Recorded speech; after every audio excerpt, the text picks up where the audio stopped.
Pemirsa, kasus keracunan usai menyantap makan bergizi gratis kembali terjadi di Bandung Barat, Jawa Barat. Ratusan siswa di Kecamatan Cisarua harus menjalani perawatan di rumah sakit karena keracunan. Kita akan membahasnya bersama dengan Guru Besar Ilmu Gizi FEBA IPB yang juga merupakan Ketua Umum Pergizi dan Pangan Indonesia, Profesor Hardiansyah. Selamat malam, Prof.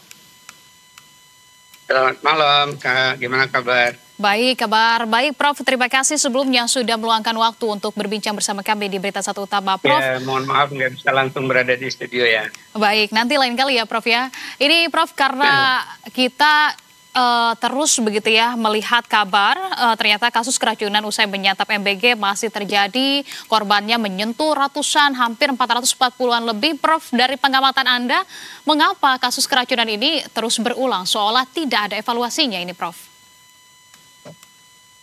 Ya, kalau itu ada MBG yang lain lagi, bukan yang kemarin, berarti memang masih ada potensi-potensi risiko ya di berbagai MBG yang memang harus segera diidentifikasi dan diawasi.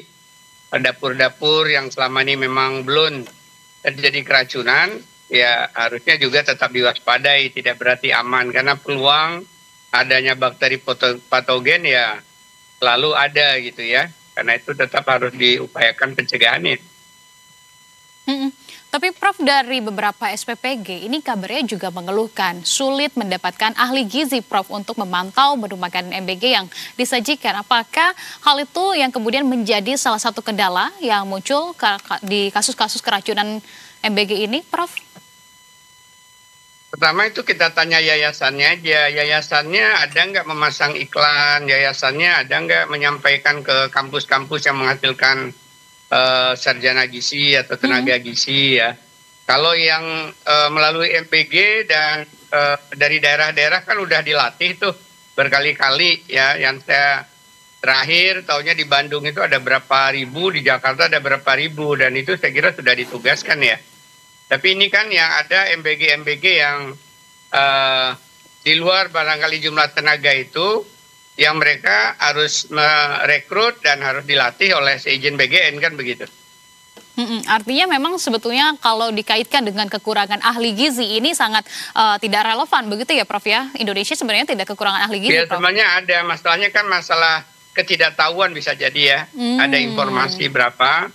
Kemudian juga ada isu juga tentunya berkaitan dengan yayasan. Kan ada juga yang dari pusat, ada yang di luar itu, ada yang dari yayasan kan ya.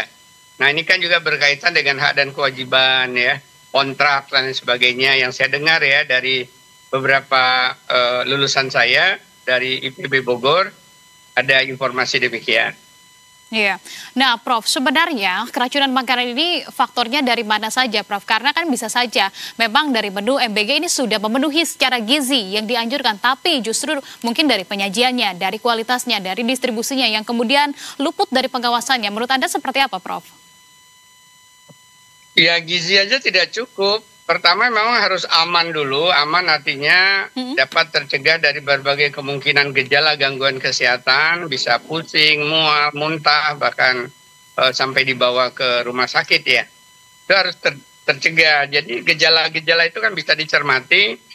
Apakah makanan yang tadi akan diolah itu memenuhi persyaratan nggak secara fisik, secara kimia, dari tampak mata, dari bau. Ketika dia sudah diolah, disajikan, masuk ke platter, ya, apakah masih normal aromanya, bentuknya, nggak ada lendir, nggak ada aroma yang mencurigakan. Sudah sampai di sekolah juga harus ada yang mencermati, apakah ada yang bocor, yang pecah, yang aromanya sudah berubah, ya. Jadi itu semua harus ada orang yang melakukan uji sensorik namanya ya, mengetes dari sisi aroma, dari sisi bentuk, dari sisi kemudian nanti kalau aroma dan bentuk aman ya harus dicicipi gitu kan.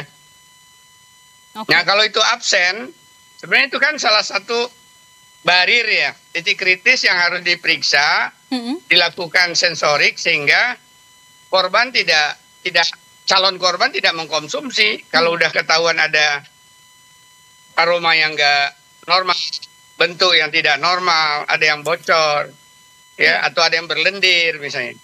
Ya, oke, baik. Artinya memang uji sensorik sebetulnya ini menjadi suatu hal yang minimal begitu ya untuk kemudian makanan tersebut disalurkan, didistribusikan kepada Ya, para memang penerima. dalam prosedurnya demikian harus dilakukan. Iya, namun sampai dengan saat ini kita melihat begitu ya masih banyak terjadi hal yang tidak diinginkan. Seharusnya memang tidak terjadi kalau kita lihat Prof dari tayangan sebelumnya bahkan ada SPPG yang berdekatan dengan depo sampah. Bagaimana tanggapan Anda, Prof? Ya, memang itu harusnya juga soal kelayakan higien sanitasi lingkungan dari dapur itu sendiri ya. Kalau sehari-hari sampah di sana dan kita tahu ya, dari aroma tempat sampah tentunya itu sudah mencerminkan banyak bakteri, sumber bakteri patogen. Kita nggak tahu ya, saya juga lihat beberapa kali pengantaran, itu kan sopir juga nggak pakai sarung tangan. Misalnya mengangkat, memegang box itu masuk ke kelas, saya juga ada yang absen, lupa pakai sarung tangan. Ya, jadi bisa saja kan ibu-ibu yang masak lagi jalan atau apa ya belum ya, jadi ada banyak kemungkinan lah. Karena itu memang ya harus diatasi kedekatan dengan tempat pembuangan sampah tadi.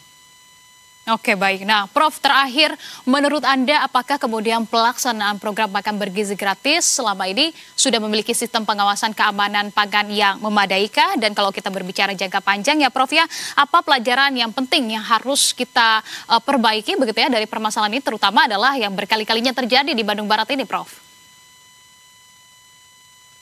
Iya, tapi barangkali beda MBG ya, atau MBG yang sama yang terjadi. Ya, beda MBG, Prof. Kan harusnya Beda kalau SPPG. MBG yang terjadi itu kan harus dilakukan stop dulu, kemudian hal-hal yang belum memenuhi syarat supaya dipenuhi lagi, baru dibuka lagi, kan gitu. Ya, jadi kalau ini MBG baru yang saya katakan tadi, ya, SOP itu ada ya dari BGN, tapi SOP ini kan harus dijalankan dan harus ada yang mengawasi dijalankan apa tidak. Itu tadi yang katakan sebagai fungsi pengawasan di setiap titik, misalnya tadi di dapur, kemudian ketika kendaraan bergerak ke sekolah, di sekolah itu apakah dia sudah menepati prosedur, setengah jam kemudian dibagikan atau masih nunggu, ya. Kemudian mengangkat dan menaruhnya seperti apa, dan betul nggak tadi di MBG-nya udah uji sensorik, harusnya itu kan ada catatan, ada bukti-bukti ya, sampel yang tinggal, yang sudah diperiksa dengan sensoriknya. Kemudian di sekolah juga udah ditugasin siapa, apa hasilnya, ada tercatat harusnya dalam sistem. Oke, baik. SOP-nya. Ya, SOP tersebut sudah tersedia, bahkan sudah dicanangkan begitu ya oleh dari pihak Badan Gizi Nasional begitu ya. Namun memang dari pengawasannya yang kemudian ini juga harus kita perketat lagi, kita perkuat lagi. Prof, kalau begitu terima kasih banyak atas pandangan yang sudah dibagikan bersama dengan kami di Berita Satu Utama. Sehat selalu, Prof. Sukses selalu untuk Anda. Terima kasih.